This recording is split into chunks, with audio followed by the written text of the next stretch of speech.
Donald Trump made a rather stunning and unconstitutional admission while he was sitting next to the president of Turkey, Erdogan, on Thursday. Donald Trump just sort of blurted out, with all of this tariff money that we're bringing in, okay, Donald, what we're going to have to do now is we're going to have to bail out all of the farmers right now. That's what we're going to do. Just listen to what he said here. Here, play this clip. They want to take our money.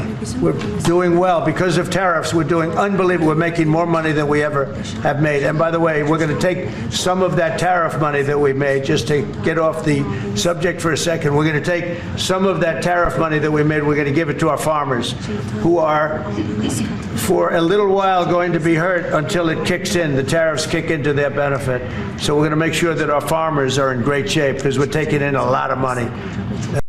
That's the definition of a Ponzi scheme right there. The tariffs are literally what is hurting the farmers as there's retaliation by countries like China and elsewhere, and as they're looking towards Brazil. But Donald Trump is so focused on delivering a TikTok subsidiary for his rich oligarch friends in the United States that he's basically given up legitimate trade objectives with China. And now our farmers are going bankrupt. So now they're going to get a bailout. And also Argentina is getting a bailout while American hospitals are being shut down. Healthcare is being ripped away from Americans. Groceries are less affordable right now. Donald Trump's approval is absolutely plummeting, by the way. More on that in a moment. But here's Donald Trump's Agriculture Secretary, Brooke Rollins. Here's what she's got to say about how farmers are having what's going through farmers' minds right now. Let's play this. That alongside, of course, the president's effort to realign America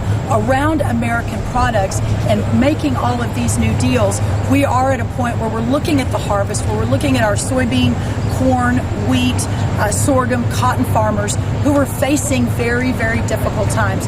We are currently in conversations here at the White House, across the government, on a farmer aid package. In our current programming right now, we've got about $13 billion moving out under. And of course, we've got to bail out Argentina. Nothing says American first like bailing out Javier Milei of Argentina, their libertarian president who Trump and Musk said he was going to be so good for Argentina. Apparently, they're about to go bankrupt, and at least $20 billion of our taxpayer dollars are now going to Argentina. What? Here, play this clip.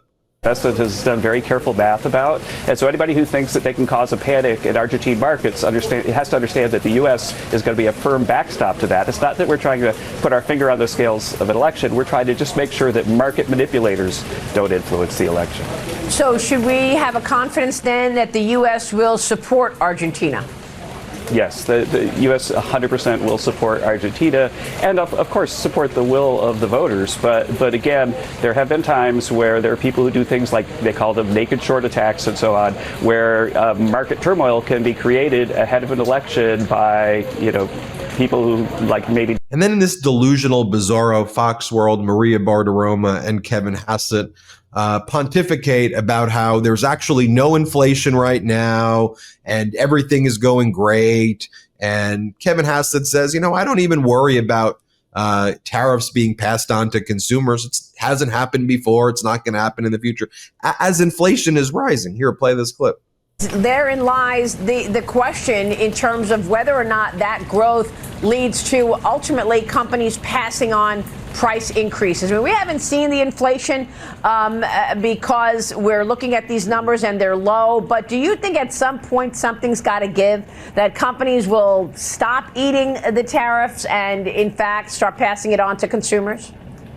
The way I think about it, I don't worry about that at all. And the way I think about it is last time we had inflation below 2 and really high growth because there was a supply side boom from all of the Trump policies. And so if you have a it's going to be a boom, just maybe in 2026, maybe in 2027. I don't know. Maybe if we bail out Argentina and the farmers, boom, boom, boom. What are you talking about? Let's bring in Democratic Congressmember Joe Morelle from New York's 25th Congressional District. You've seen Donald Trump in that state of New York before he even took the Oval Office the first time and then ran the country into the ground. And then I guess people are like, let's see what the encore's like. Well, it's even far worse right now. I mean, what I think I just showed there, it just looks like a Ponzi scheme. Like it looks like it's not even a good one. Like it just looks like defrauding us to our faces. Like they think we're stupid, Congressmember.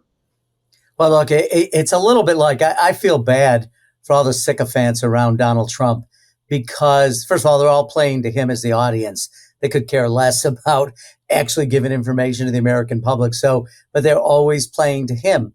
And the problem is they have an untenable situation, all of which has been caused by Donald Trump. And anything where you're just dealing with the thing right in front of you and you don't think about the totality of what you're doing and you make a mistake and then you have to cover it up by doing something else. And after a while, you end up in this endless disaster, which is what we have.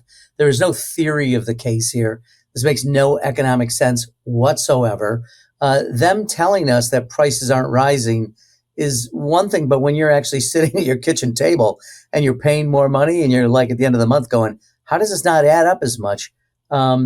So I feel bad for them because they got to go around and, like the emperor with no clothes and try to somehow say nice things about a guy who's really, he's about as serious as someone from the corner bar who's in the corner bar stool, who's had too much to drink and is just spewing nonsense. And somehow they have to make it sound as though it's legitimate, which it's clearly not.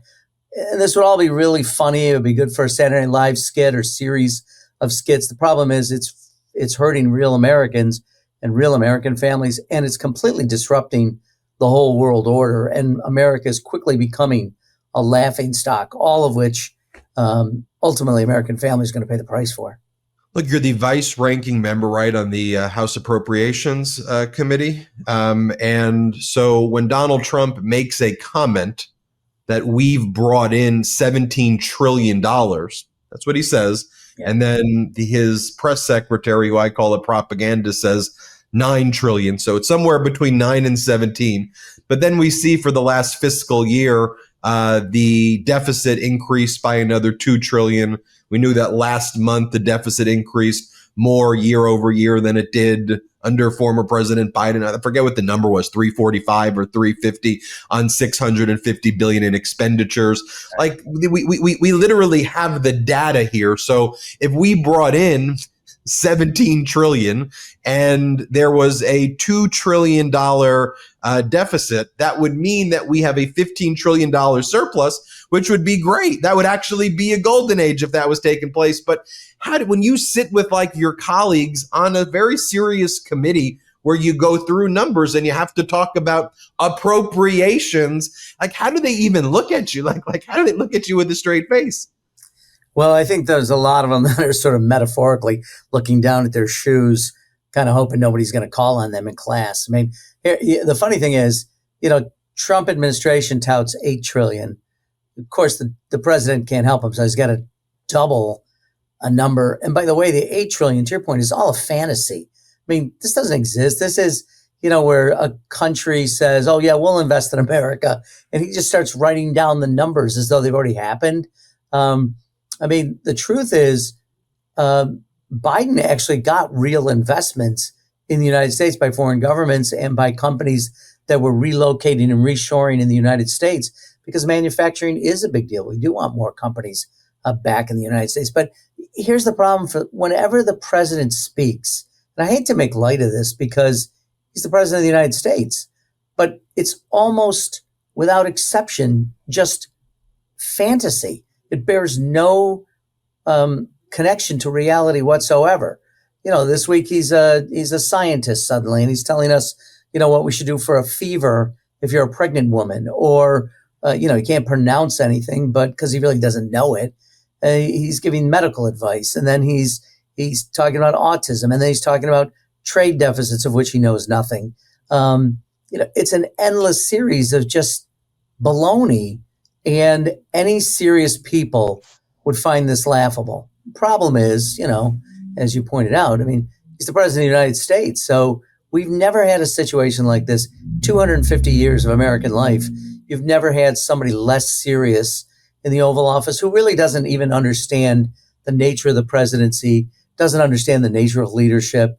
This is all his personal grievance and kind of how he sees the world, which again bears no resemblance whatsoever to reality, and it's going to leave, indelible mark on America for generations to come. It's easy to stop a lot of this.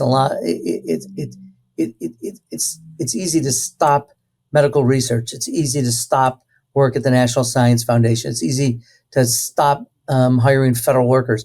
What's really hard is restarting any of that, all the work that we need to do to continue to be economically secure and to secure from a military point of view. And it's all being ruined under this presidency. You know, and now we're headed towards a shutdown because Trump has ordered Republicans have no conversations at all with Democrats, yet alone negotiate. Just do not speak with them. And that's a very unprecedented kind of concept of like, don't even talk, because you do need the votes, at least in the Senate. And, you know, I think the American people expect that there be at least a modicum of talking. And this wasn't the way that it used to be. This is a very Trumpy thing. But, you know, you see the playbook that he's rolling out today, and it's the same playbook that he does before the election. You know, his plan is he's going to say Democrats are funding illegal migrants. Just say the word trans like multiple times. Trans, migrants, crime. And just then try to rely on this right-wing media ecosystem of Fox and everybody to pound that message through New York Post, through the front page cover, just push it out and hope that that influences the American people's approval. The Quinnipiac poll has his approval at 38%. This is a deeply unpopular person who's getting more unpopular, and this is his response to things, you know, trans, migrant. Is it going to work? Is it going to work, though, when he does this crap? Like when he pulls this, are Americans going to go, oh, I guess Democrats, you know, trans. I don't even know what the argument is. Transgender for everybody. I don't even know what the hell that means. Yeah, to your point, this is really all a distraction. What Trump knows is that people are always concerned about public safety. So he just, you know, throws out crime wherever he can. He's not serious about crime. I mean, he's certainly not serious about violent crime. He pardoned hundreds of violent people who attacked the United States Capitol, leading to the death of police officers at the Capitol. I mean, and he just gave them a blanket pardon. So he's not serious about it. Nothing that he ever does is serious, but it's a distraction. In the same way that immigration becomes a distraction, although I think he's clearly overplaying his hand in that space, and that's going to come back to haunt him. But, you know, here's the interesting thing is if you had tried this 40 years ago, where most people got their news through the evening news or the daily newspaper, everyone kind of saw it. But now most of the people who I think are MAGA supporters, they literally are only watching Maria Bartiromo and watching their favorite news people. So they're not getting any of this news. And until it affects them directly, and there is a sort of a lag time between when things happen and when you feel the impact of them, it may be too late by then. But he is becoming more and more unpopular because it's just not going to work. He doesn't even really have a theory of the case. This is all personality grievance politics and practicing the dark arts of fear and anger and resentment. I mean, even look at what happened, the tragedy last week with Charlie Kirk, who I'm not a Charlie Kirk. I didn't really know much about him. I've seen some of the stuff he said since his passing, and I feel very obviously bad for his family, his kids. But the things that he said were misogynistic, racist. I mean, a lot of awful stuff. Putting all that aside, the president had in this moment this chance, if he had really used the power of the presidency, could have brought people together and said, look, everybody, including me, Donald Trump, we got to stop the rhetoric. We got to tone this. This is not acceptable in American life. What does he do instead? He gets unhinged, which is kind of extraordinary because he's almost always unhinged, and goes on this wild tear about the radicalization of the left. And I mean, it's nonsense. Don't you feel like saying, okay, everyone, just stop for a second? I feel like if these are my kids, if you were my kid, this is where you, at the top of your lungs, you say, everyone stop. I don't want to hear your arguments. Just stop. And unfortunately, there's no one who can kind of do that with Donald Trump right now, but hopefully the American people will in time. But it's beyond discouraging. And frankly, I'll say this. He hasn't met a constitutional provision or a federal statute that he isn't willing to break. So he's not only not a serious guy, he engages in unconstitutional, illegal behavior. And at some point, Americans got to wake up to this to say, this just isn't what we signed up for. This is not what we want in our future. And this is frankly, do we want to empower a president in the future, even a Democrat, to have all this power and not have to consult with Congress or the American people? It's crazy, just crazy. There's been a lot of talk. One of the phrases, abundance. The phrase that I use, though, is moral clarity right now, because we need an abundance of moral clarity, because that's, to me, what's missing in all of this. And I was never even a political person before I started this, but the things that you're talking about, leadership, just being a good person and standing up for people and not bullying people, like the country, as it's accepted, normalized this behavior, we've lost a moral compass and a moral lens that, to me, transcends just a political thing. But it's unfortunately being filtered through a gamified political discussion. And for me, it's always, and this is why I think this network is growing, but I think that there's a yearning of people who are just, and I'm sure you're seeing it in the 25th, who are just like, what am I supposed to do with my kids? How my kids are seeing this. My grandkids are seeing this right now. And this is just not acceptable leadership. If this was happening from a coach or a teacher or a family member at the dinner table, we wouldn't want this. Why is this happening in the United States? That, to me, is a transcending issue that people want to hear leaders like yourself talk to. Just leadership. I completely agree. It's funny. My father, I talk about my father a lot. He didn't graduate from high school, ended up working as a pipe fitter his whole life. But he must have said to me 1,000 times in my life, just treat people the way you want to be treated. It's really simple. It's the golden rule. It goes back centuries. But if you think about it, as simple as it is, or as cliched as it is, wouldn't that make the world so much better? Does Donald Trump want to be treated the way he treats other people? I think not. And boy, I'll tell you what. You saw Erica Kirk, Charlie Kirk's widow, forgiving the person who shot her husband. That's pretty much an act of charity. What does Donald Trump get up and talks about how he hates his enemies and hates his opponent? This is the president of the United States. And to your point, we can say all we want about kids tuning out. Nobody pays attention to politicians. This is the president. People do pay attention. And if there's a lot of people out there who follow him, who suddenly think it's okay to demonize people and dehumanize people, it's not okay. I don't care whether you're conservative or progressive. I don't care if you live in the North, South, whether you're black, white, gay, straight. I don't care about any of that. There's certain fundamental rules of decency and humanity, which we should also all follow. And there should be peer pressure to do that. Could you imagine if the president actually encouraged people to act with a little kindness, a little civility, and to remember everybody has struggles. I don't care who you are. Everybody struggles. Some of the struggles you see and your friends can see, some they can't. But everybody struggles. Let's just a little compassion, a little slower to criticize and to air our personal grievances. I think we would be so much better off as a country. And here we are at a moment where we might be closing the federal government down. And the president of the United States is basically saying, I'm going to inflict a lot of pain if this happens. Think about that. That's you should feel some degree of responsibility for the American people that you lead. Why wouldn't you be saying, look, I'm sorry, we'll try to work it out. I'm going to do everything I can to take care of you in this moment, instead of, hey, because I didn't get my way and because I didn't get the things I wanted, I'm going to inflict real pain on you until the other side capitulates. Who does that? I mean, it's monstrous. And yet here we are. It's hard to explain. Congressmember Joe Morelle, first time on the MeidasTouch Network. We got to have you back. We appreciate you. Hey, Ben, it was great. Thanks so much. Continued good luck.